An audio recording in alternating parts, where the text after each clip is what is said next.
Alors, nous voici rendus aux dernières parties concernant les rapports de laboratoire. Il nous reste la discussion, la conclusion et bien sûr la médiographie à discuter un peu. Il y a plusieurs parties à venir mettre dans notre discussion. Essayer d'y aller de façon systématique, toujours un peu. Il y a un peu une recette là, à appliquer dans le cas des discussions. Donc, premièrement, on rappelle généralement le but de l'expérience. Par exemple, cette expérience avait pour but de vérifier que la chute libre constitue bien un mouvement uniformément accéléré. Elle visait également à déterminer la valeur de l'accélération gravitationnelle terrestre. Voyez-vous, on vient remettre là, notre but qu'on avait à atteindre dans le début de notre discussion. Ensuite, on va parler du graphique. On va parler de l'allure de la courbe obtenue. Est-ce que ce qu'on a obtenu comme graphique, ça correspond à ce qu'on avait prédit dans le cadre théorique? Donc, si on avait dit qu'on ferait un graphique de la vitesse en fonction du temps et que c'était supposé donner une droite, est-ce que c'est ça qu'on observe graphiquement? Donc, vous nous en parlez de quoi ça a l'air. Donc, par exemple, le graphique de la vitesse du plongeur en fonction du temps est bien compatible avec l'hypothèse d'une accélération constante. Donc, on s'attendait à ce que ça donne une droite si notre accélération était constante. C'est ce qu'on a obtenu. Comme on peut le voir sur le graphique, une droite a bien été obtenue. La courbe de tendance linéaire passe par toutes les barres d'incertitude. Il n'y a donc aucun point aberrant. On peut aussi discuter un peu des incertitudes. Dire, est-ce que les incertitudes sont bien proportionnées par rapport à la dispersion des points? Donc, par exemple, on pourrait avoir des points super bien alignés avec des incertitudes très très grandes. Donc là, on pourrait dire que les incertitudes sont peut-être un peu grandes par rapport au bon alignement des points. Des fois, on a l'inverse. On a des points qui sont très dispersés, puis très peu d'incertitudes. À ce moment-là, on pourrait dire que les incertitudes sont petites par rapport à la dispersion des points. Et de façon générale, on veut qu'il y ait environ là, peut-être un point aberrant à tous les 20 points qu'on pourrait avoir là, sur notre graphique. Au maximum, je vous dirais. Ensuite, on donne les valeurs des paramètres reliés à la pente et à leur donner à l'origine, ainsi que leur précision. Donc là, on donne, si on veut, les résultats. Normalement, ces résultats-là devraient être dans le tableau des éléments clés que vous avez déjà présenté. On fait juste venir les mettre en mots, entre autres, et en indiquant leur valeur et leur incertitude dans un texte. Donc, exemple, l'accélération expérimentale obtenue par la pente est de 9,78 plus ou moins 0,05 mètres par seconde carré, alors que la valeur de référence est de 9,8665 mètres par seconde carré. Bien entendu, si la valeur de référence avait des incertitudes, on les mettrait aussi dans ce paragraphe. La vitesse initiale expérimentale obtenue par l'ordonnée à l'origine est de 1,05 plus ou moins 0,01 mètres par seconde. Il n'y avait pas de valeur de référence pour la vitesse initiale. La précision de la valeur expérimentale, c'est relié à l'incertitude relative, est de 0,54%. Et ensuite, on réfère à un diagramme de comparaison qui va venir s'insérer. Là, je vais en parler juste après. On dit le diagramme de comparaison ci-dessus permet de rapidement de constater que la valeur obtenue pour l'accélération est égale en tenant compte de son incertitude à la valeur généralement admise. Donc à la valeur de référence finalement. Voici de quoi a l'air un diagramme de comparaison qui nous permet de bien visualiser ce que la valeur de référence est inclue dans les limites des incertitudes avec celle expérimentale. On voit que là, la valeur de référence n'avait pas d'incertitude, mais dès que il y a chevauchement entre les barres d'incertitude, automatiquement, on va dire qu'elles sont égales dans la limite des incertitudes. Le diagramme de comparaison permet en un seul coup d'œil de voir si ça correspond.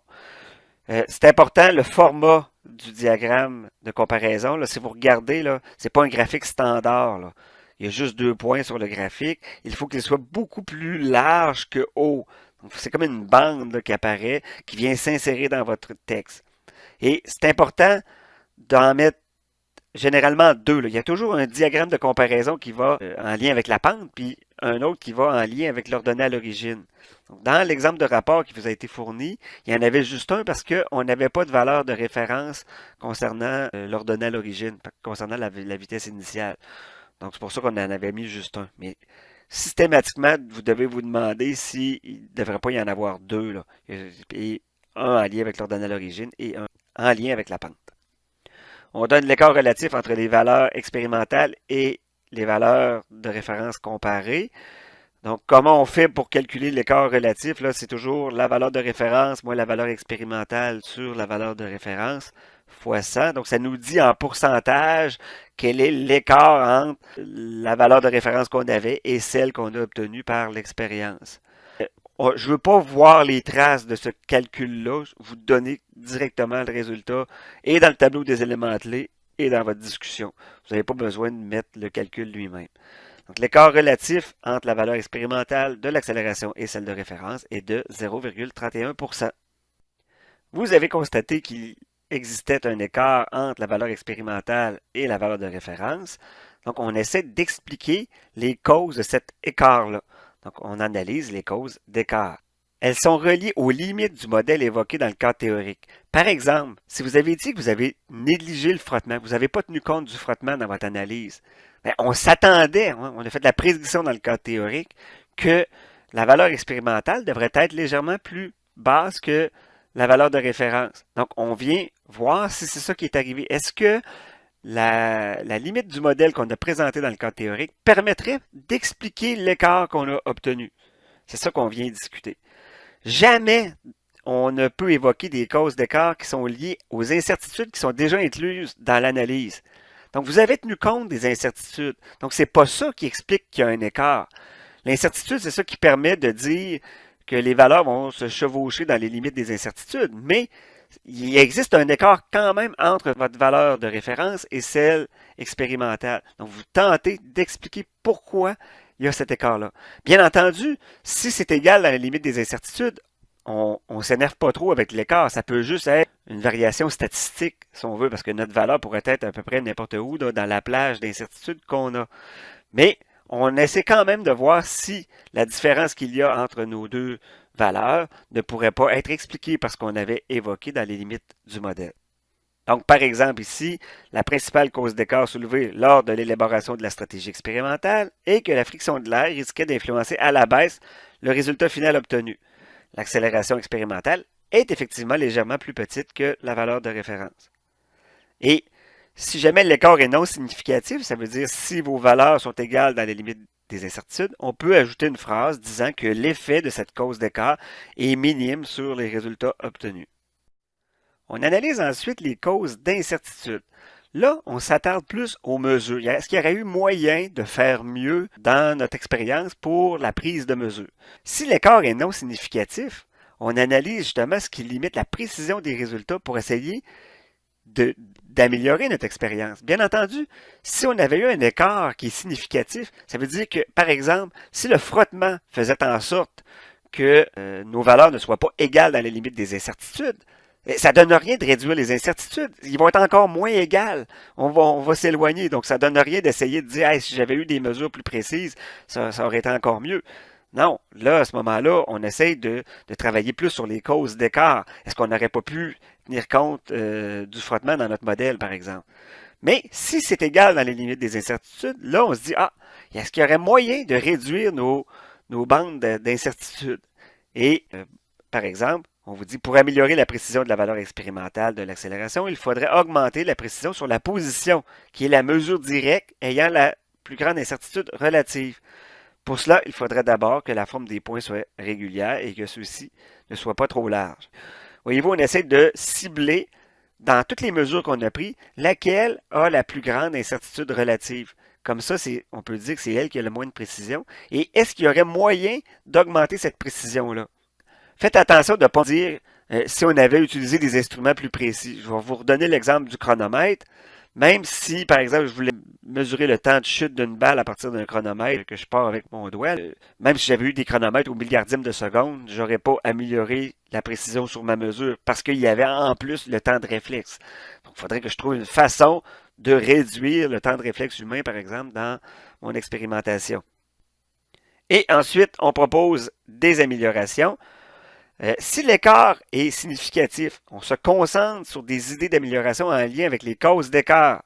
Comme je vous disais tantôt, là, il faut s'attarder peut-être plus au frottement, par exemple, dans notre situation. Est-ce qu'il y aurait eu moyen de l'inclure? Est-ce qu'il y aurait eu moyen de le réduire, le frottement, puisqu'on n'en a pas tenu compte dans notre expérimentation? Si l'écart est non significatif, là, on se concentre sur des idées d'amélioration en lien avec les incertitudes, la prise de mesure.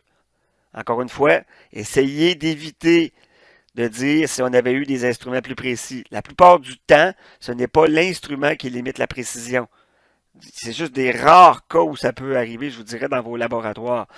Mais en général, cherchez autre chose que l'instrument lui-même. On peut aussi suggérer de refaire l'expérience en changeant les valeurs de certains paramètres. Donc, par exemple, on pourrait changer la valeur de la masse lors d'une chute libre, voir quel effet ça pourrait avoir sur les résultats. Donc, on essaie de voir, nous, on a fait une expérience, y aurait-il des paramètres que j'aurais pu changer et qui nous permettraient de valider encore mieux notre expérience. On va maintenant parler un peu de la conclusion. Donc, dans la conclusion, on résume en quelques phrases l'expérience qui a été réalisée et les principaux résultats obtenus avec incertitude.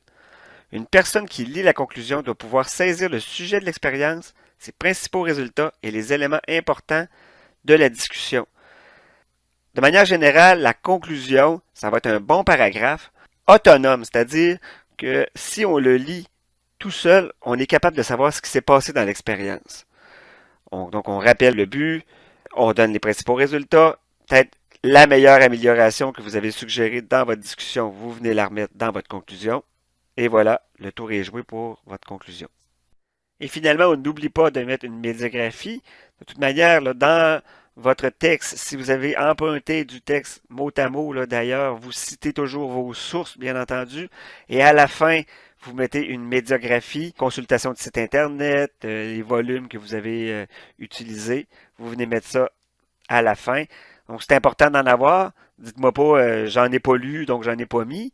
Parce que là, en fait, vous êtes en train de me dire que vous n'avez pas travaillé très fort dans la recherche autour.